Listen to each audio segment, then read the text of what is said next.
Ignition running.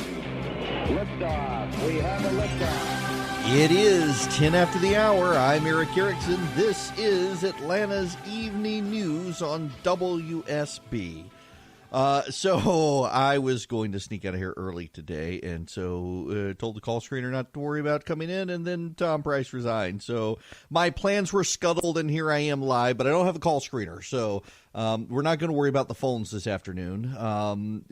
But you can text the word show to 444-999 if you want the podcast or you want the show notes or anything else. But Tom Price, apparently this happened earlier today, and they only released it in the last 20 minutes that he had offered his resignation and the president had accepted it. The president made a curious statement on his way out of town, getting on Marine One, where he said that Tom Price was a good man, but he was upset about the optics and they would make a decision tonight. Well, the decision had already been made prior to him saying that, and he knew it. You know, I was with Scott Slade this morning, and I said I didn't think it was going to happen, that he wasn't going to fire him because they still have to fill Department of Homeland Security. Now they got to fill HHS as well. And I am going to go against all the wisdom and all the statements and all the pundits, and I am yet again going to defend Tom Price. The man has been under withering attacks by the left. In a world where James Hodgkinson did not exist, I would say yes, Tom Price, fly commercial. But in a world where James Hodgkinson does exist, who attempted a mass assassination of Republicans only some months ago, no, Tom Price should not have flown commercial, and this should not have been an issue. And have you asked yourself where this did become an issue? Have you asked yourself who got this story to the press? I'm willing to bet it was American Bridge, the left-wing group run by David Brock of Media Matters. And that's not actually me speculating. I've actually had a couple people tell me that American Bridge is the group that filed the Freedom of Information Act requests, getting Tom Price's records. And the media ran with the story as if it was their own. American Bridge handed them off. This was a left-wing attack against Tom Price to undermine him and get him fired, and it worked. And why did they want him fired? Because Tom Price had a plan to gut Obamacare through the regulatory structure if repeal and replace failed. And now the man who had the plan to gut Obamacare through regulation is no more because of left-wing attack. And people were willing to go with it and ignore the security risks to the Secretary of Health and Human Services. And they should all be ashamed, given what has transpired with James Hodgkinson and everything else. Nonetheless, the left got a scalp today from the Trump administration. Oh, so this is my last Friday at home with the family until November. So nonetheless, we can go to dinner late tonight. Because of the Tom Price story. Now, what else is happening here is I think Health and Human Services did a very bad job of defending Price. And I still think it was defensible because I had private conversations with people there who were telling me the reason he was doing this were security, and I believe them. I don't think they were making it up. And the reason I believe them is because they weren't pushing the story out everywhere. They wanted to do due diligence and collect all the information. And now that attack won't come. A good man who is a tightwad and is not reckless with people's money has been thrown under the bus today in a left-wing attack designed to stop the man who had the plan to undo Obamacare. That's what this entire story is about. The entire story is that. But nonetheless, they were successful. So the question is, who takes his place? And I don't have an answer for you on a logical successor. Maybe they move Ben Carson over since he's a doctor. They would love to have a doctor in there. Maybe they'll get someone from Congress, although Republicans are very gun-shy at this point about having anyone else leave. And they're very gun-shy about it because of the special election situation. I mean, I wouldn't put it past them to be telling people that to be setting up Roy Moore to lose to Democrats.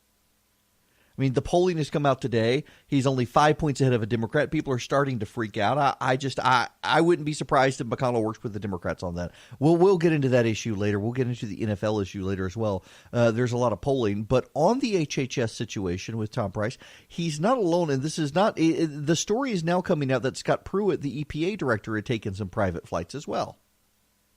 You know, they were pivoting back to Price from Tom Pruitt today to point out that he had taken military flights, but the military flights had been approved by the Trump administration. It was the private charters that had not been directly approved by the White House that were initially at issue. And now, this is a witch hunt for people. You know, they tried to attack Betsy DeVos on it as well, but she owns her own plane. And that's one of the things Trump pointed out today, is that some of his secretaries have their own private planes that they use.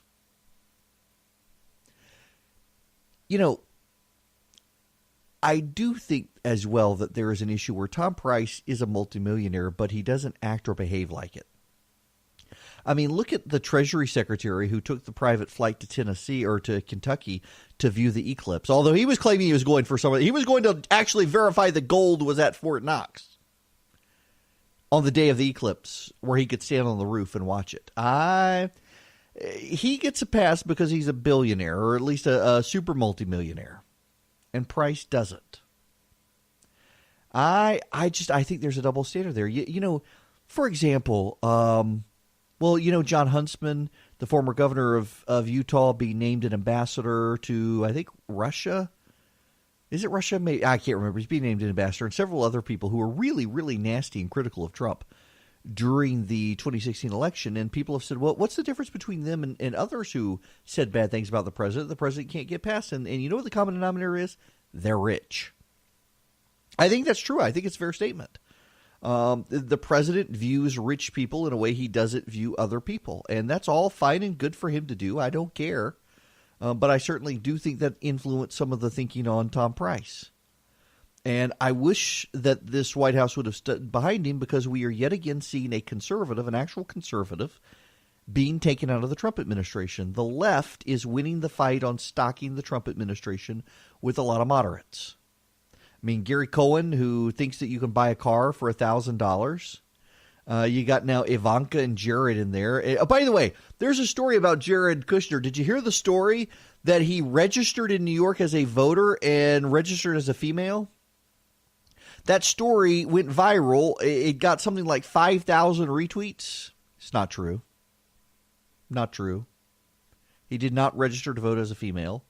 The correction to the story is only, as of this moment, gotten about 187 retweets. The left doesn't care. They're just there to stir the pot. It's like the Washington Post story on Susan Rice and Obama advising Mark Zuckerberg he needed to be wary of the Russians spreading fake news. Turns out they never actually talked to him about the Russians. But who cares? The story's out there. But I bet you haven't heard the story that Jay Johnson, the Obama administration Homeland Security chief, who says, you know what? The Russians did not hack nor steal the election. No, you haven't heard about that. But it's a true statement, and he said it today.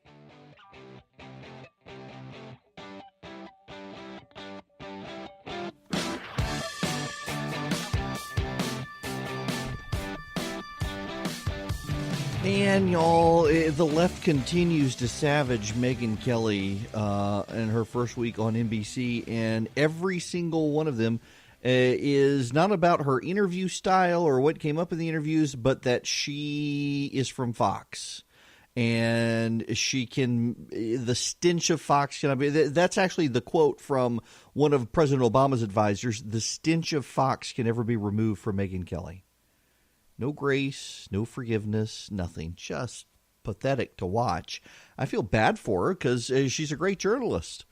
Wanted to stop doing raw politics, move to something like this, and the left won't have anything to do with it, which, you know, it reminds me of Governor Rauner of Illinois, who has become the first governor now to use taxpayer funds to pay for abortions. Without exception, if you qualify, if you're poor in Illinois, the government will pay for your abortions. And he thinks that this is going to help him win re-election. It's not. It's going to buy him cover from his wife, who's a huge pro-abortion activist, for maybe 72 hours.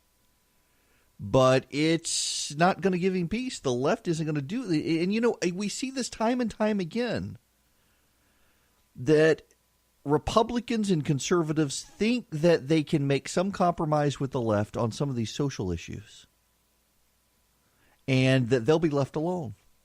It's like we see in Georgia all the time now. In Georgia, Republicans think that they can cut some sort of deal with the left. They can bring their businesses into the state and that they'll stay in power. And it's not true. I mean, you bring Amazon into the state of Georgia and their corporate headquarters, you're going to be bringing a bunch of liberals who are going to start voting Democrat.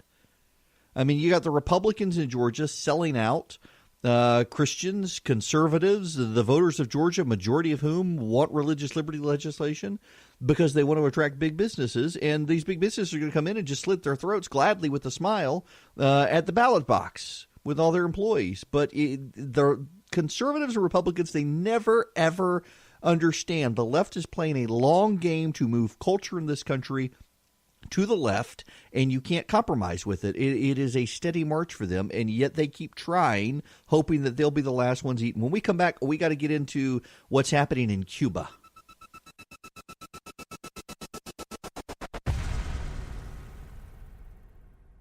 "39 after the hour, I'm Erick Erickson. This is Atlanta's Evening News on WSB. Don't forget, you can subscribe to the podcast of the show where I record additional material for the podcast listeners, and you can do so by texting the word SHOW, S-H-O-W, to 444-999. That'll also sign you up for the daily show notes. There's something happening in Cuba, and no one really understands what's going on, including the FBI. But our diplomatic corps has been the subject to serious specific attacks harming their health. And at first they thought it was some sort of sonic attack, but they don't know now.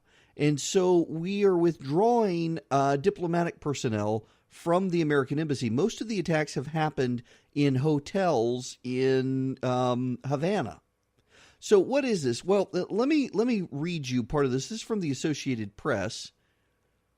The State Department having issued the travel warning. It said some of the unexplained physical effects have occurred in Cuban hotels, and that while American tourists aren't known to have been hurt, they could be exposed if they travel to Cuba. Tourism is a critical component of Cuba's economy that has grown in recent years as the U.S. relaxed restrictions. This is a quote from the warning from the State Department. Over the past several months, numerous U.S. Embassy Havana employees have been targeted in specific attacks. These employees have suffered significant injuries as a consequence of these attacks. Affected individuals have experienced a range of physical symptoms, including ear complaints and hearing loss, dizziness, headache, fatigue, cognitive issues, and difficulty sleeping. Because our personnel safety is at risk and we are unable to identify the source of the attacks, we believe U.S. citizens may also be at risk. Attacks have occurred in U.S. diplomatic residences and hotels frequented by U.S. citizens. So what exactly is going on? They're not really calling them, acts of war or anything else. They're referring to them as incidents, and the symptoms vary from person to person. Some people are experiencing hearing loss. Some people have gotten concussions. Some experience nausea, headaches, ringing in the ear. And some of them are having long-term problems with concentration and common word recall. They could be me today. I kid. They thought they were some sort of sonic attack. And now they're not sure because they found no devices capable of doing such attacks embedded in walls or anything else. They don't know if they've been poisoned, what. But a number of them are having problems. And here's the other thing. According to sources, the diplomats have been hearing loud noises, some of them have, or feeling vibrations when the incidents occur. But others haven't heard anything. Some of the victims are able to walk in and walk out of blaring noises audible in only certain rooms or parts of their home. So clearly there's something happening, and our diplomatic employees are targets of the attack. The overarching issue here is that this shouldn't be happening because we never should have resumed diplomatic relationships with Cuba. But Barack Obama decided he knew best. They were communists down there, so they had to be good people. And he resumed our relationships with Cuba. He never should have done that. And now we're having to we ought to just shut it all down. The president and Marco Rubio are coming up with a new Cuba policy that's going to be much more restrictive. We should have never been as expansive as we were under Barack Obama. It was real foreign policy naivete. How many people are going to pay the price because of the Obama administration's ridiculousness when it comes to foreign policy? No idea, but a great many people. Between what happened in Libya, what's happening in Ukraine, Iran, North Korea, you name it, they were naive fools, the Obama administration was, and the Trump administration is on cleanup here. It's not their fault. They're having to deal with the fallout of it, though. Hey, today I am reminded of the fact is the last day you can pre-order my book to get it on launch day, October 3rd. And if you order from barnesandnoble.com, bn.com, you can get a signed copy, previously signed copy. And now on the 10th, I think it's the 10th, isn't it? Yes, it's the 10th. I'm going to be in Lawrenceville at the Books A Million in Lawrenceville doing a book signing there on the 10th if you want to order a book, or they'll have them there for sale at Books A Million as well. If you want to buy a book, if you want to pre-order a book, text the word WAKE, W-A-K-E, to 444999. I will send you back links to Amazon and Barnes & Noble and links to for the podcast.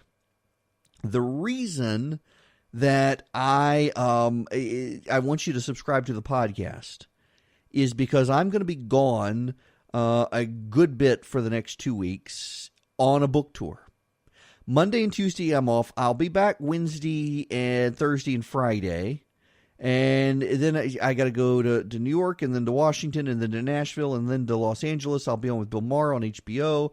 I'll be on Dana Perino's new show on Tuesday. I'll be with Martha McCallum on Monday. I'll be on Morning Joe on Tuesday and Fox and Friends.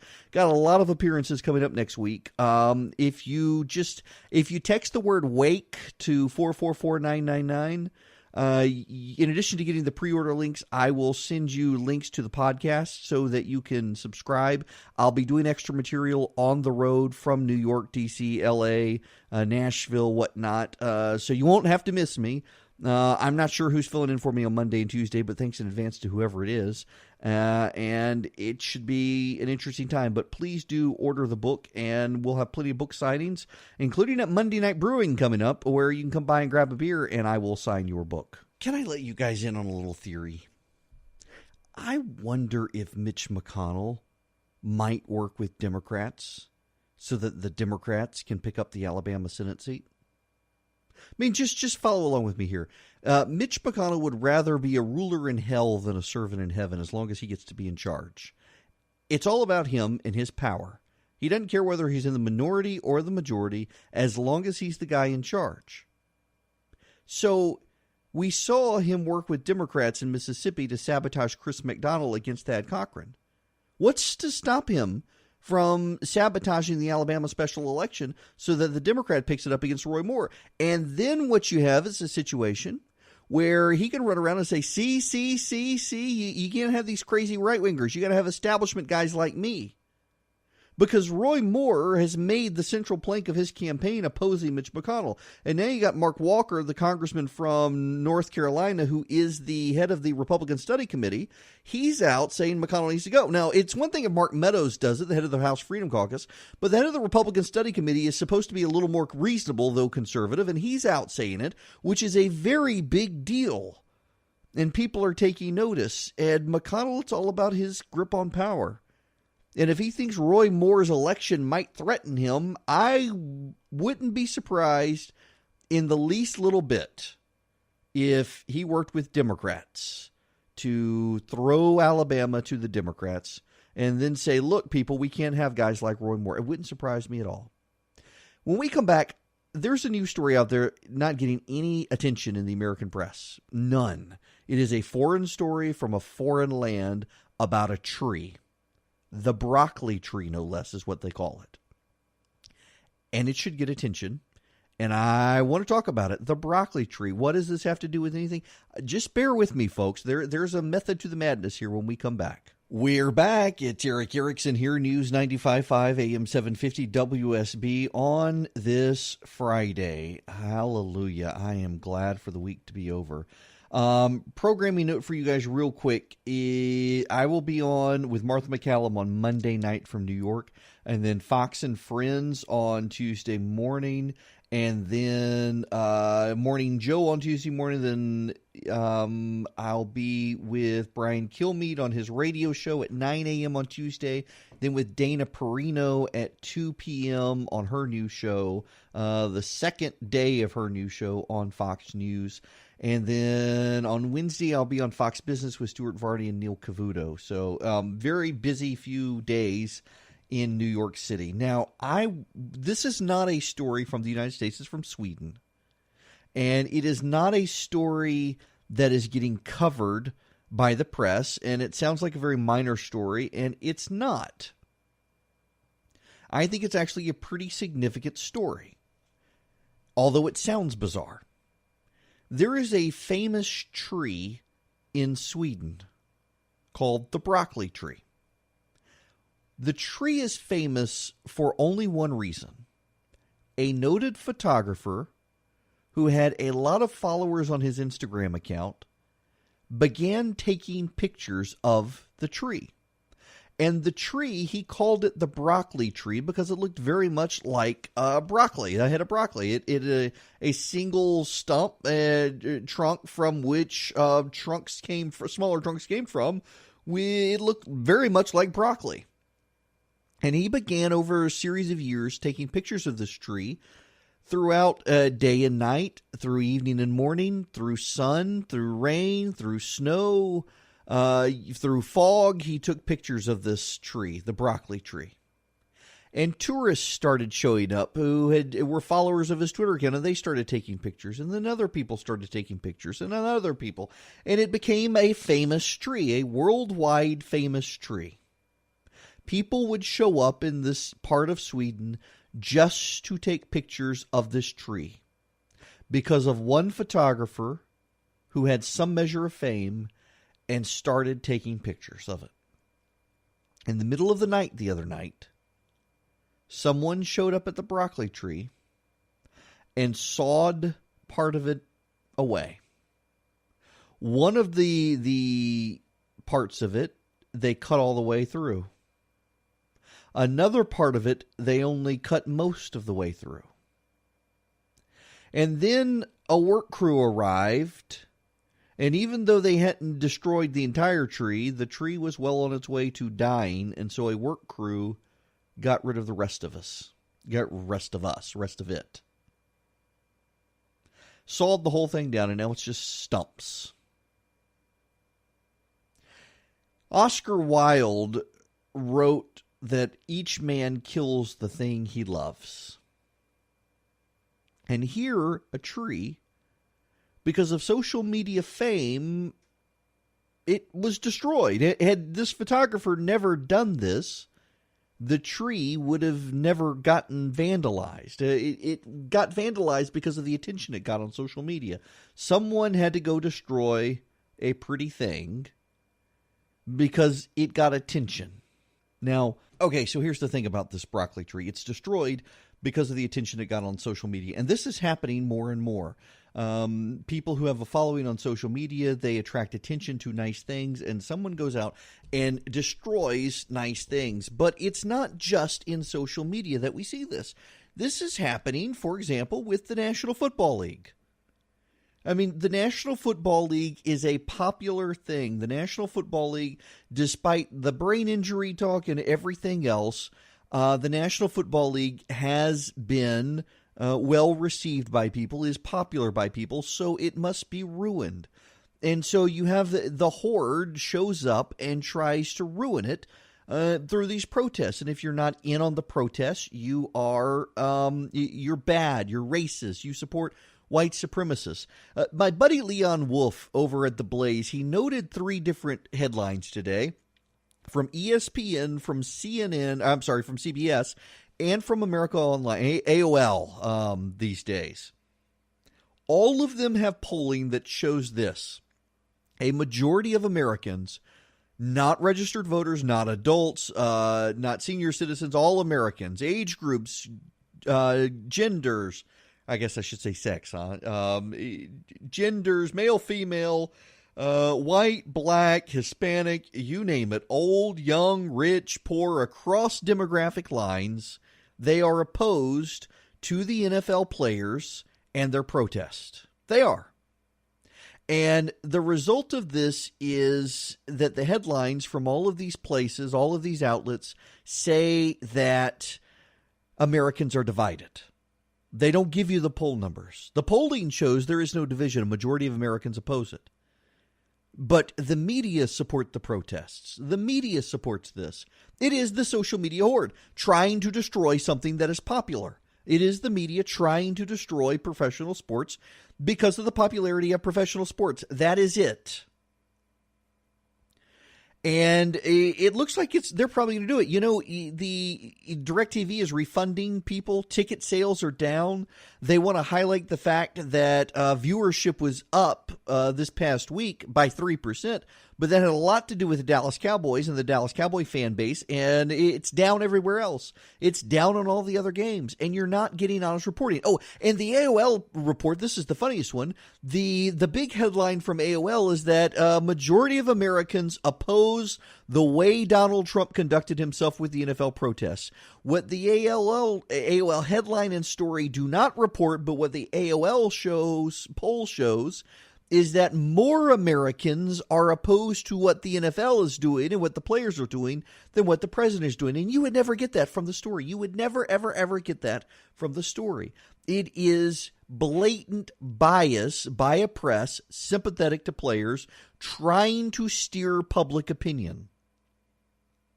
I mean, we've got the Russians buying Black Lives Matter stuff, pushing Black Lives Matter stories to divide the country. We don't need the Russians dividing the country. We've got the American media doing that. That's what's happening here.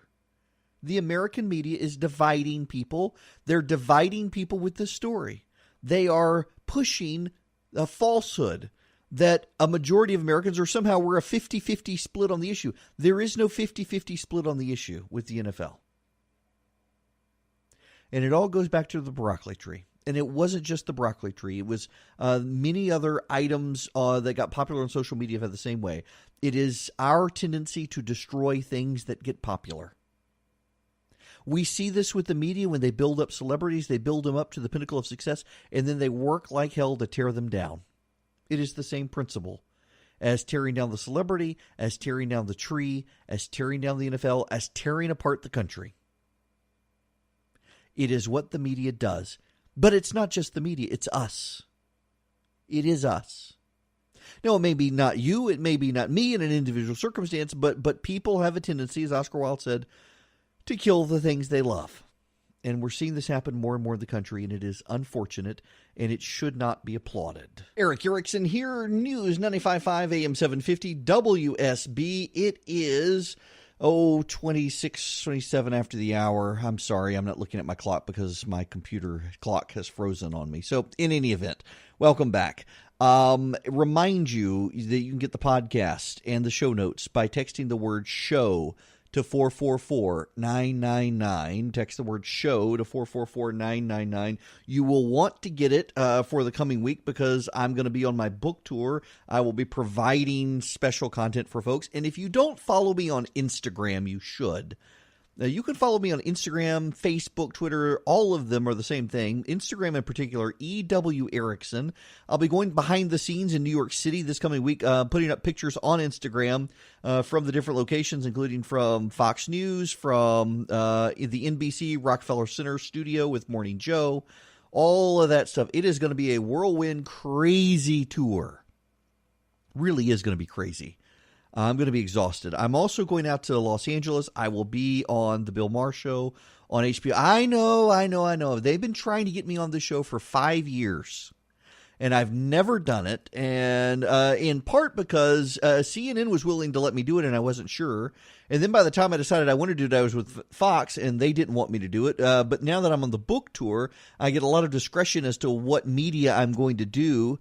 And I'm going to be on Bill Maher's show, I guess, And in a couple of weeks, I mean, we've got plenty of time. It's not coming up next week. Just New York is next week. So please do subscribe to the podcast by texting SHOW to 444-999.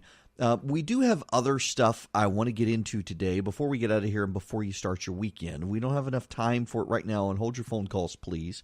When we come back, though, I do want to delve into the North Korea situation. It's not getting a ton of attention.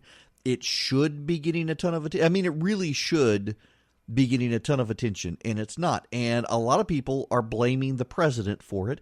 He doesn't deserve the blame for what's happening.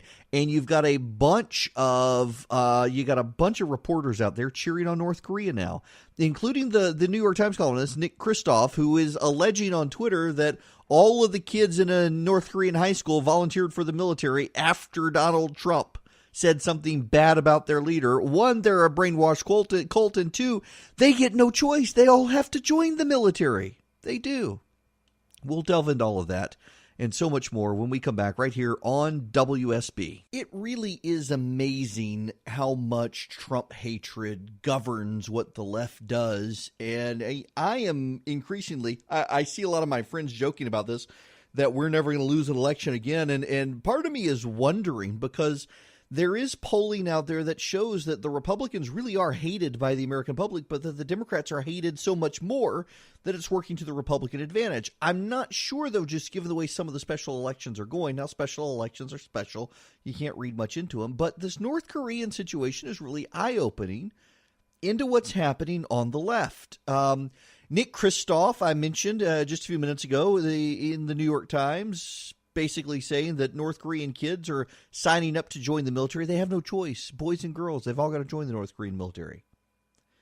You've got people saying, oh, better for us to have Kim Jong-un in charge here than Donald Trump. At least he's fair. Now, we know Otto Warmbier, he was tortured in North Korea, killed by the North Koreans, essentially placed in a coma, beaten into a coma, I should say. And yet the left is suddenly finding North Korea to be the good guys, because they don't like Donald Trump. In the same way that the Russians were no threat until it appeared the Russians were supporting Donald Trump, and now they hate the Russians. But they were cool with the Russians. They used the Russians to attack Mitt Romney.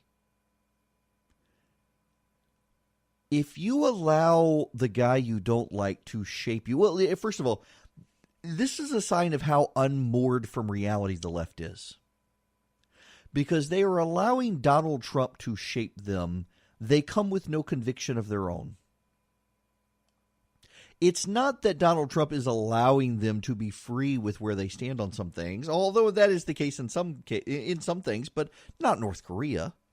There's no love lost between North Korea. Everybody gets North Korea is a Nazi-like regime with concentration camps, actual concentration camps.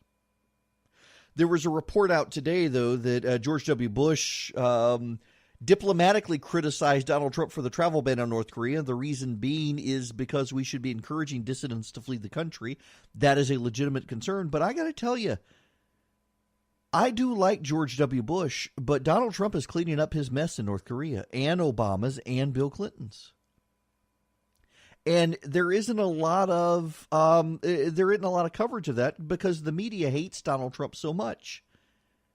That has shaped their coverage of him in this situation. But the North Korea thing is bad news. I mean, it genuinely is bad news. The North Korean situation is continuing to escalate. They're now threatening to blow up a nuke in the atmosphere as a test, a hydrogen bomb, thermonuclear. It is a big, big issue. I don't think they're actually going to do it. See, for those of you who are new here, let me just explain my North Korean theory for you. And I'm willing to admit I was wrong about Tom Price resigning, so there's that. But the North Koreans learned through Bill Clinton, George Bush, and Barack Obama that if they start saber rattling, the Americans will give them money, and they will go back to doing what they were doing. And every time the North Koreans need an infusion of cash, they start doing stuff like this. And every single time they've done it, under Clinton, under Bush, under Obama, they've gotten money. And so here they are testing Donald Trump thinking the same thing's going to happen. He's going to give them money too. They need money right now, and he's not doing it. And so they're upping the ante and upping the ante and upping the ante. They say, what's it going to give to get this guy to give us money? And he's not doing it. And they're going to reach a point where they think, are we really going to launch a nuke and blow it up? Because they do understand that General Mattis is the Secretary of Defense who will wipe them off the face of the earth. I mean, you've got China now suspending all business with North Korea. That's a really big deal. I think the North Koreans are going to be forced to back down in this situation. Kind of like the NFL players going to be forced to back down in that situation. Both of them giving Trump a win, whether they want to admit it or not. Now, I don't mean necessarily to compare North Korea and the NFL. Probably shouldn't in any way, shape, or form. But they're both giving Donald Trump wins. See, I said the other day, and I stand by this, that there's no win for the NFL on this situation. Why? Because what are they going to do? If they keep protesting, ratings are going to go down. Ticket sales are down. DirecTV is handing out refunds to people who got the Sunday game package. The owners are upset with it. You got Drew Brees organizing the New York Saints to take a knee today, and he made very clear they're going to do it before the anthem, that they will all stand for the anthem, which is a good way to redirect it, but still they're going to get crowds booing. The networks are misreporting the support or lack thereof on the protest. I don't think they can win this. And if they back down, the president declares victory. If they are financially hurt, the president declares victory. The only way to avoid the president declaring victory is for them to up the protests, and that's going to do them more harm than good. So like the North Koreans, that they can escalate and it's going to wipe them off the face of the earth, or they can back down, in which case it gives Trump a win. The NFL is the same way. These protests, they were poorly thought out. They're cheap protests by a bunch of millionaires who are going to make a lot of money on a playing field. They could be giving up that money and going somewhere and drawing people's attention to real injustice instead of to the fact that they're disrespecting the flag of the country that made them a millionaire. And very few people are sympathetic with that, and the polling shows it. It doesn't matter whether you're a Democrat or Republican, black, white, red, brown, yellow, doesn't matter. Ethnicity doesn't matter.